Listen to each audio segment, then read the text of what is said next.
पैसा जाता था आदिवासी महिलाओं के, गरीब महिलाओं के अकाउंट पे, उसका प्रभाव, उसका जो आप ये कहिए ये है, वो सर चढ़कर बोल रहा है। और देखिए बरहेट सीट जहां से खुद मौजूदा मुख्यमंत्री हेमंत सोरेन चुनाव लड़ रहे थे, वहां से हेमंत सोरेन आगे चल रहे हैं।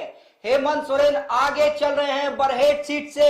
बड़ी खबर देखिए, महाराष्ट्र में तो क्लियर है। महाराष्ट्र में देखिए, लोग ये ना समझे कि हम सिर्फ झारखंड और बिहार की बात कर रहे हैं। और महाराष्ट्र में तो जान रहे हैं कि एनडीए लैंडस्लाइड विक्ट्री, मतलब इतनी बड़ी जीत कल्पना किसी ने नहीं की थी कि महाराष्ट्र में एनडीए इतनी बड़ी जीत दर्ज करेगी, क्योंकि लड़ाई वहां भी कांटे की बताई जा रही थी। बिल्कुल बिल्कुल, हाँ, कांटे की बताई जा रही थी, लेकिन एनडीए वहां पर अपनी सरकार बनाती हुई नजर आ रही है। और देखिए बड़ी जीत, अरे यहाँ भी बड़ी मार्जिन है।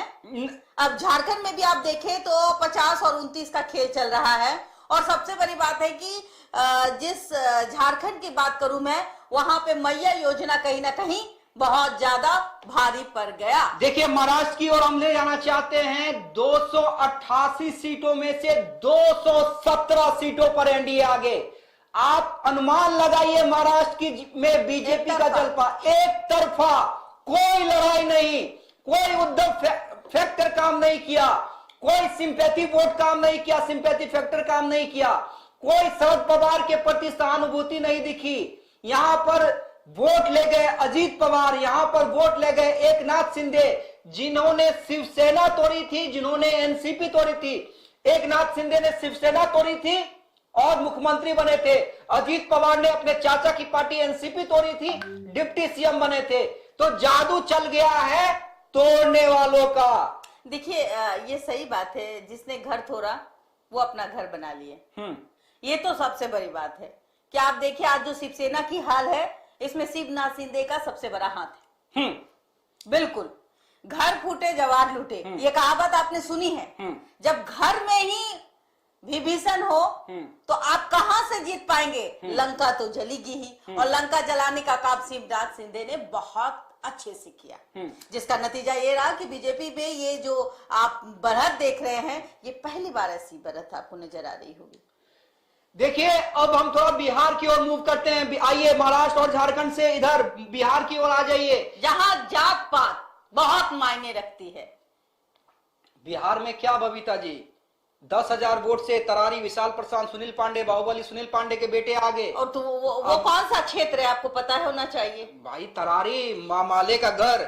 माले का घर कहाँ है? अगर देखा जाए तो वहां पर जो बाहुबली है, सुनील पासवान को आप सुनील पांडे को आप कम समझ रहे हैं। उस बार अगर सुनील पांडे की अगर जीत नहीं हुई, उनके पीछे उल्लास पांडे, हाँ नहीं, वो तो कहीं ना कहीं एक नाराजगी थी और टिकट नहीं मिलने के कारण दोनों में आपस में टक्कर थी। इस बार कहीं ना कहीं एक तरफा, क्योंकि उल्लास पांडे ने साथ दिया।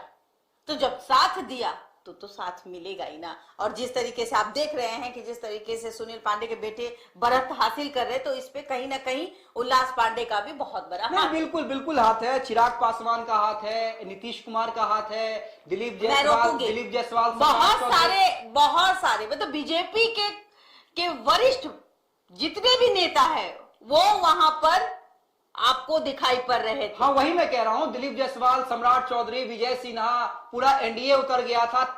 चिराग पासवान चुनाव प्रचार करने के लिए गए थे। अब देखिए, नीतीश कुमार चुनाव प्रचार करने के लिए गए थे।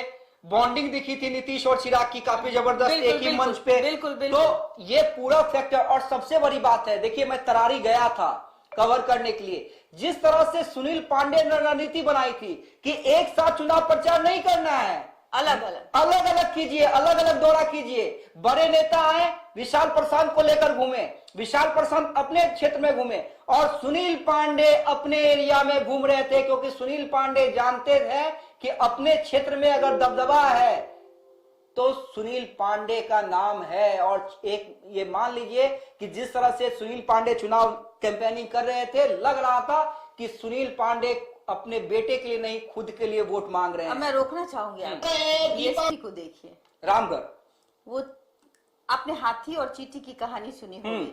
उस हाथी और चींटी में आज हाथी को जीत हासिल हो रही है। और आप बहुत लोग का कहना था कि अब जो हाथी है कहीं ना कहीं वो गुम हो रहा था। क्या लगता है जिस तरीके से बीएसपी वहां अपना बढ़त बढ़ा रही है,